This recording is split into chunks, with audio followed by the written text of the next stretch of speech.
اعوذ باللہ من الشیطان الرجیم بسم اللہ الرحمن الرحیم رب اشرح لی صدری ویسر لی امری واحلل عقدۃ من لسانی یفقہوا قولی۔ ہزار بار بشوئے میں دہن مشک و گلاب ہنوز نام تو گفتن کمال بید بیس وصلی اللہ تعالیٰ علی حبیب ہی محمد وآلہ وبارک وسلم۔ تمام دیکھنے اور سننے والوں کو ڈاکٹر شاہ محمد مظفور احمد خراسانی کی طرف سے السلام علیکم ورحمۃ اللہ وبرکاتہ۔ سوال کافی عرصے سے تھا اور ایک مسئلہ جو عرصہ دراز سے ایک زیر بحث بنا ہوا ہے اور مختلف قسم کی ڈبیٹ ہے اس کے اوپر، بندے بھی بڑے کنفیوز ہیں اور کنفیوز کرتے بھی ہیں۔ وہ یہ ہے کہ اگر ہم یا علی مدد یا رسول اللہ صلی اللہ علیہ وآلہ وسلم کسی اللہ کے ولی کو مدد کے لیے پکارتے ہیں تو کیا یہ شرک ہے یا یہ شرک نہیں ہے؟ تو اس کے اوپر جو مخالفین ہیں اس کے وہ ایک دلیل پیش کرتے ہیں، کہتے ہیں جی کہ ہم ہر نماز میں پڑھتے ہیں، ہر رکعت میں پڑھتے ہیں کہ ایاک نعبد و ایاک نستعین۔ وہ کہتے ہیں دیکھیں جس میں تو یہ ہے کہ اللہ ہی کی عبادت کرتے ہیں، ہم تیری ہی عبادت کرتے ہیں اور تجھ ہی سے مدد چاہتے ہیں۔ تو یہ جو اسپیسیفک کیا گیا ہے کہ جس کی عبادت کرنی ہے مدد اسی سے لینی ہے۔ اب اس میں ایک بڑا سادہ سا مسئلہ ہے۔ دیکھیں اللہ کا ایک مزاج ہے، جو اللہ کا مزاج ہے وہ اپنے مزاج کے خلاف نہیں کرتا، جو اس کا طریقہ کار ہے اس کے خلاف نہیں چلتا، جو وہ کہتا ہے وہ اس کی مخالفت خود نہیں کرتا۔ اور یہی نبی کا معیار ہے کہ جس کام کی وہ تبلیغ دیں اس کی خود مخالفت نہیں کر سکتے، اور جس کی مخالفت کریں اس کی تبلیغ نہیں کر سکتے۔ تو یہاں پہ جو ایک کنفیوژن کریٹ کی جاتی ہے وہ کنفیوژن ہوتی ہے کہ قرآن کا ایک مفہوم ہے اور ایک ان کا کسی کا اپنا ذاتی مفہوم ہے جو اس نے قرآن سے اخذ کیا لیکن اپنا ذاتی ذہن لڑایا۔ اس میں یہ ہے کہ جب وہ مولا علی علیہ السلام کے مقابلے پہ جو خارجی اکٹھے ہو گئے اور وہ نمازیں پڑھتے تھے اور روزے رکھتے تھے اور وہ بہت نیک تھے، اور ان کا جو تھا کہ جی حکم صرف اللہ کا ہے، اللہ کے سوا کوئی حاکم نہیں ہے۔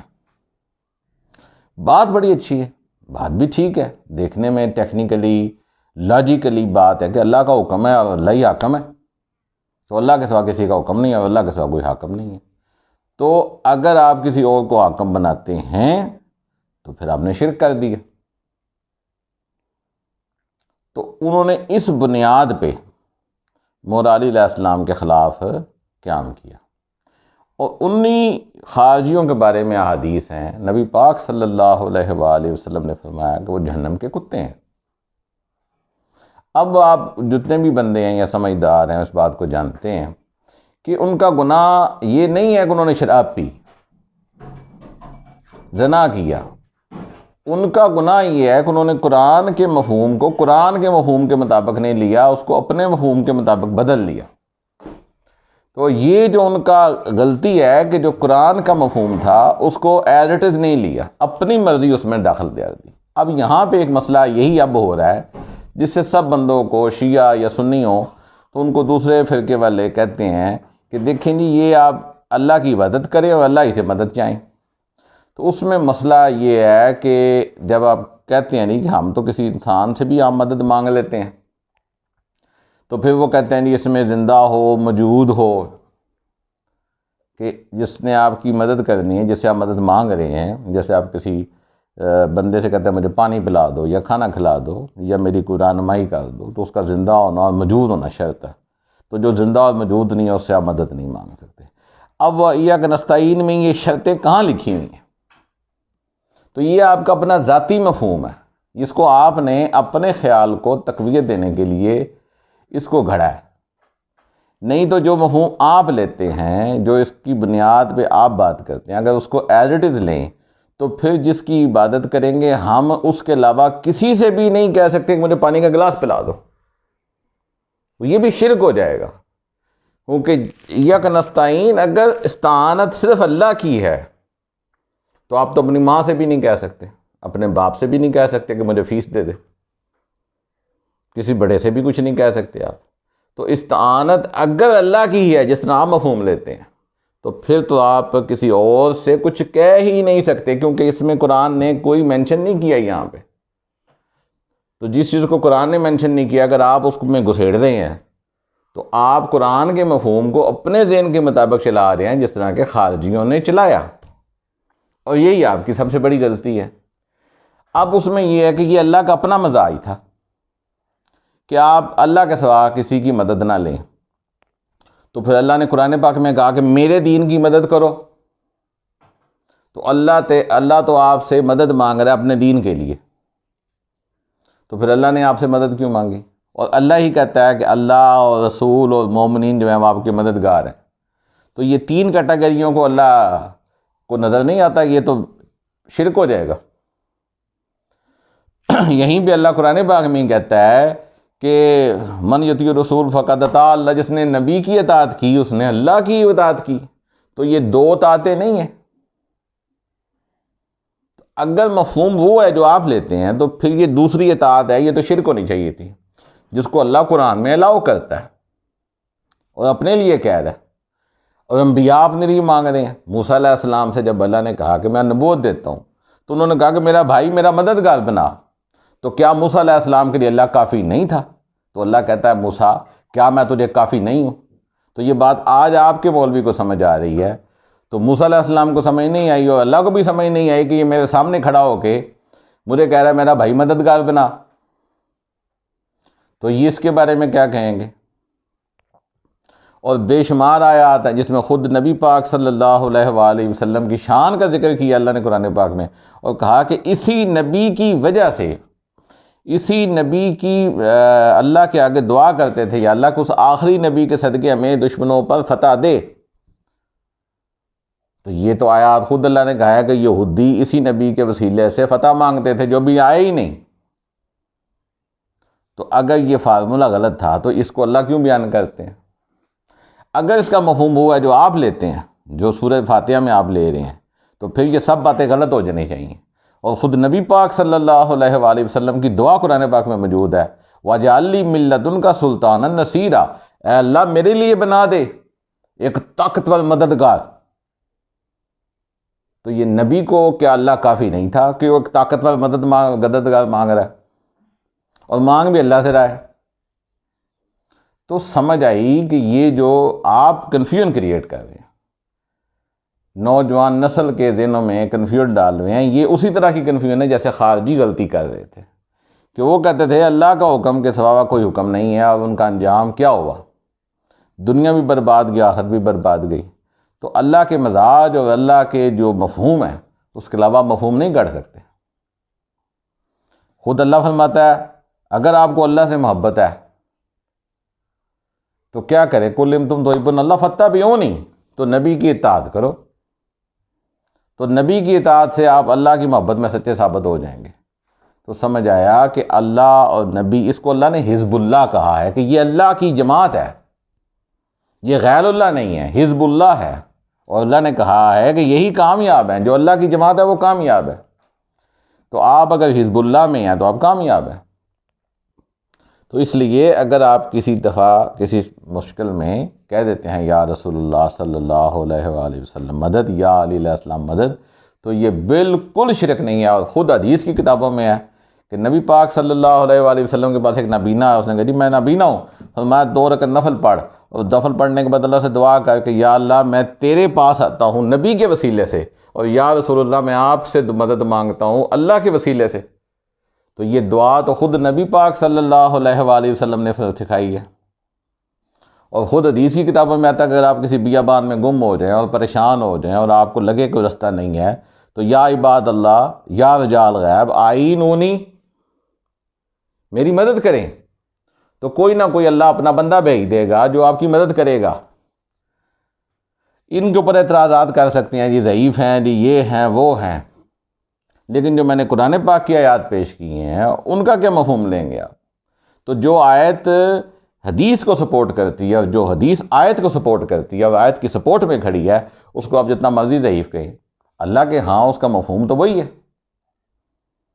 آپ کے خیال میں یہ آپ ایک کنفیوژن کا شکار ہو گئے ہیں، اور بچ جائیں، اس خیال باطل سے بچ جائیں کہ آپ اللہ کے گروہ کو، حزب اللہ کو غیر اللہ کہہ رہے ہیں۔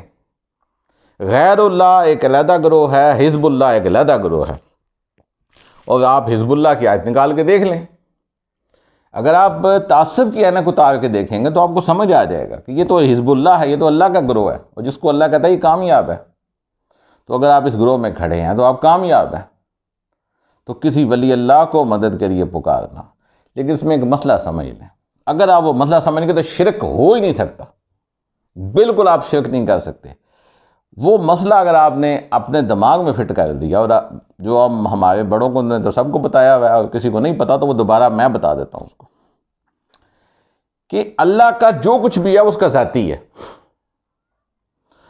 اور نبی پاک صلی اللہ علیہ وآلہ وسلم یا مولا علی علیہ السلام یا باقی اولیاء اللہ جو ہیں، ان کا جو کچھ بھی ہے وہ اللہ نے عطا کیا ہوا۔ بس اگر آپ کا یہ مفہوم کلیئر ہے، اگر نہیں تو آج کر لیں۔ اب اس کے بعد آپ پکارتے ہیں اس مفہوم کو ذہن میں رکھ کے، تو شرک ہو ہی نہیں سکتا، کیونکہ آپ کو پتہ ہے کہ یہ ان کا ذاتی نہیں ہے۔ لیکن میں پکاروں کیوں، سوال پیدا ہوتا ہے کہ ہم پھر اللہ کو کیوں نہیں پکارتے، ہم ان کو کیوں پکاریں؟ اس پہ بڑی کنفیوژن ہے کہ آخر ہم انہی کے پاس کیوں جائیں۔ تو مسئلہ بڑا سادہ سا ہے اور سیدھا سا ہے۔ اللہ نے ان کو چنا ہے، یختص برحمتہ من یشاء، جس کو چاہتا ہے اللہ چن لیتا ہے اپنی رحمت سے۔ تو یہ وہ ہیں جن کو اللہ نے چنا ہے۔ جس کو اللہ چن لے اس کو میں بائی پاس کر جاؤں، پھر یہ بات اللہ کو پسند نہیں آئے گی۔ اس لیے نبی پاک صلی اللہ علیہ وسلم انا مدینۃ العلم والی و بابھا، کہ شہر علم کا میں ہوں پر دروازہ علی ہے۔ تو اس میں کیا بتایا جا رہا ہے کہ اگر آپ علم حاصل کرنا چاہتے ہیں تو پھر اللہ کے پاس کیوں نہ جائیں؟ علم تو اللہ، عالم الغیب تو اللہ ہے۔ قرآن کہتا ہے عالم الغیب۔ آپ کا مفہوم اگر ٹھیک ہے، جس پہ آپ کنفیوز ہیں اور لوگوں کو کنفیوز کیے جا رہے ہیں، اور اپنا ایک عجیب قسم کی فضا بنی ہوئی ہے، تو اس میں اس حدیث کا مطلب غلط ہو جاتا ہے کہ میں ہوں، کہنا تو چاہیے تھا کہ اللہ علم ہے اور میں دروازہ ہوں۔ تو اس میں فرمایا میں علم کا شاعر ہوں اور علی دروازہ ہے، تو علی کے ذریعے مجھ تک پہنچو، علی کے بغیر آئے تو میں علم نہیں دوں گا، بالکل علم نہیں ملے گا۔ یہ ایک تنبیہ ہے کہ گھر کے دروازے میں سے کوئی آئے تو آپ صبح میں اس کو ویلکم کرتے ہیں، کھانا کھلاتے ہیں، بٹھاتے ہیں، جو دیوار پھلانگ کے آئے آپ اس کو گولی مار سکتے ہیں، کیونکہ اس نے رول توڑا ہے، وائلیٹ کیے ہیں آپ کے حقوق۔ تو اللہ نے جو حقوق بنائے ہیں، جو رستے بنائے ہیں، اگر آپ نے ان رستوں کو نہ اپنایا تو آپ مجرم ہیں اس قانون کے جو اللہ نے کھڑا کیا ہے، جو نبی پاک صلی اللہ علیہ وآلہ وسلم نے فرمایا من کنت مولا فہذا علی مولا۔ تو جس کا میں مولا ہوں اس کا، اب اس کا چاہے آپ دوست ترجمہ کریں، چاہے ساتھی اور مددگار کریں، بات تو وہی ہے، کہاں جائے، ادھر سے پکڑیں ادھر سے پکڑیں۔ تو فرمایا کہ میں کوئی اتھارٹی رکھتا ہوں تو علی بھی اتھارٹی رکھتا ہے۔ ہم جب یا علی مدد کہتے ہیں یا رسول اللہ مدد کہتے ہیں تو وہ اتھارٹی جو اللہ نے ان کو دی ہے، جو اللہ نے ان کو دے کے ہمارے پاس بھیج دیا۔ خود اللہ قرآن میں کہتا ہے تمہارے پاس میں نے نبی بھیجے جو کہ حریص ہیں، مومنین پر کیا ہیں؟ حریص ہیں کہ ان کا بھلا ہو جائے۔ خود قرآن کہتا ہے کہ ایک ایسے نبی ہیں جن کا حق تمہاری جانوں سے بھی زیادہ تم پہ ہے۔ تو آپ ان آیات کا کیا کریں گے؟ ایک آیت کا آپ وہ مفہوم لیتے ہیں جس طرح کے خارجیوں نے لے لیا، تو جس قسم کا مفہوم انہوں نے لیا آپ نے بھی ویسے ہی لے لیا۔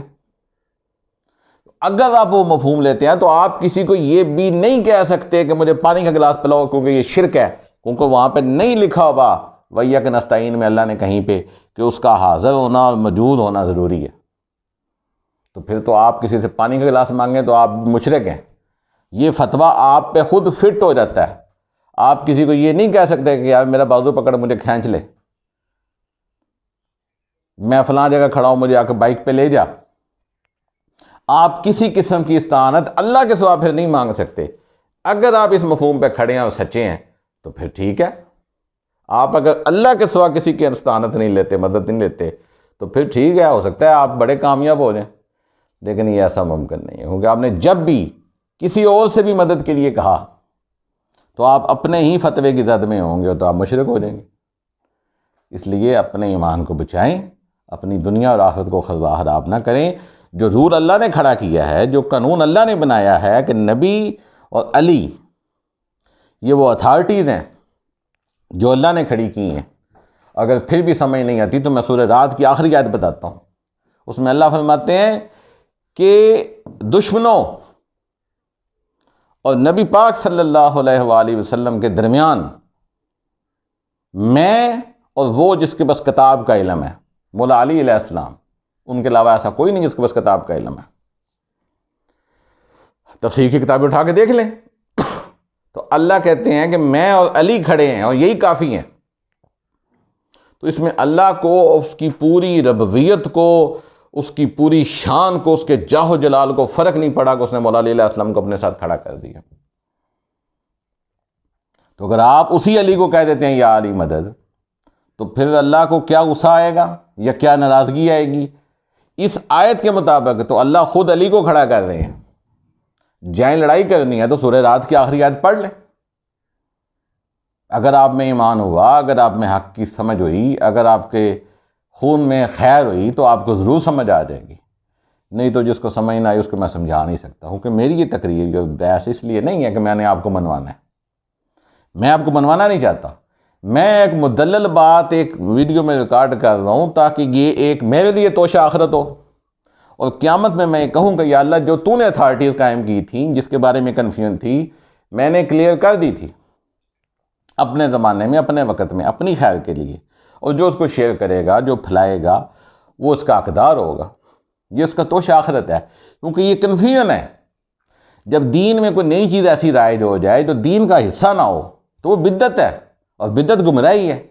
تو یہ ایک بدعت ہے جو قرآن کے بھی خلاف ہے، حدیث کے بھی خلاف ہے، اور جو اتنے عرصے میں امت کا ایک وقت گزرا ہے جس میں امت اولیاء اللہ سے مدد چاہتی رہی ہے۔ اس کے اوپر ایک اور دلیل دے دیتا ہوں، سمجھ تو جس کو آنی ہے اس کو ہی آنی ہے، جس کو نہیں آنی اس کو نہیں آنی، پر مجھے دینا میرا فرض ہے، بتانا میرا فرض ہے، منوانا میرا فرض نہیں ہے۔ مسلمہ کذاب کے مقابلے میں جب جناب ابوبکر صدیق نے فوجیں بھیجیں تو انہوں نے بھی نعرہ تکبیر لگایا، انہوں نے بھی نعرہ تکبیر اللہ اکبر لگایا، تو صحابہ اکرام نے اپنا نعرہ چینج کر دیا۔ انہوں نے کہا یا محمدہ، یا رسول اللہ ہماری مدد کرے۔ وہ کہتے تھے اللہ اکبر، وہ کہتے تھے یا محمدہ۔ اب صحابہ یا محمدہ یا محمدہ یا محمدہ صلی اللہ علیہ وآلہ وسلم کہہ رہے ہیں، تو کیا وہ مشرک ہو گئے جو کہ ایک باطل کے خلاف کھڑے ہیں، ایک جھوٹے کے خلاف کھڑے ہیں؟ لیکن کیونکہ کنفیوژن کریٹ ہو رہی تھی، میں اس پہ انشاءاللہ ویڈیو بناؤں گا انشاءاللہ تعالیٰ آپ کو ایک بات سمجھانے کے لیے کہ ہم کلمے میں لا الہ الا اللہ کے بعد محمد رسول اللہ کیوں پڑھتے ہیں، کیوں ضروری ہے یہ محمد رسول اللہ صلی اللہ علیہ وآلہ وسلم؟ لا الہ الا اللہ پہ کلمہ تو کمپلیٹ ہو جاتا ہے، لیکن اس کے لیے اگلا پارٹ کیوں ضروری ہے؟ اس کی وجہ کیا ہے؟ تو اس لیے اللہ تعالیٰ نے جو قانون بنایا ہے، جو رستہ بنایا ہے، اگر آپ نے اس رستے کے خلاف کھڑے ہوگے تو پھر آپ گمراہ ہوں گے۔ اسی لیے سورہ فاتحہ میں جو یہ کہا جا رہا ہے ایاک نعبد، میں تیری عبادت کرتا ہوں، و ایاک نستعین، اور تو اسے مدد چاہتا ہوں، اہدنا الصراط المستقیم، کہ میری مدد کر کے میں سیدھے راستے پہ قائم رہوں۔ مدد میں یہ مانگ رہا ہوں جو اگلی آیت میں کلیئر ہو رہی ہے، کہ مدد اس بات کی ہے کہ جس راستے کو میں جو صحیح راستے پہ کھڑا ہو گیا ہوں، اس پہ میری مدد کر کے کوئی چیز مجھے گمراہ نہ کر سکے۔ یہ ہے مدد جو میں مانگ رہا ہوں عبادت کرنے کے بعد۔ اور اس راستے کی پہچان کیا ہے؟ کہ ان لوگوں کا راستہ جن پہ تیرا انعام ہوا۔ تو یہ انعام والے کون تھے؟ یہ حزب اللہ ہیں۔ میں اللہ سے حزب اللہ کا ساتھ مانگ رہا ہوں، اور اس ساتھ پہ قائم رہنے کی دعا ہے۔ یہ آپ سورہ فاتحہ دیکھ لیں کھول کے ترجمہ، تعصب کی عینک اتاریں، دماغ کو ہٹائیں، کھل کے دیکھیں، آپ حیران ہو جائیں گے کہ آپ کو شیطان حزب اللہ سے دور کرتا ہے۔ حالانکہ اگلی آیت میں بتایا کہ اہدنا الصراط المستقیم کیا ہے؟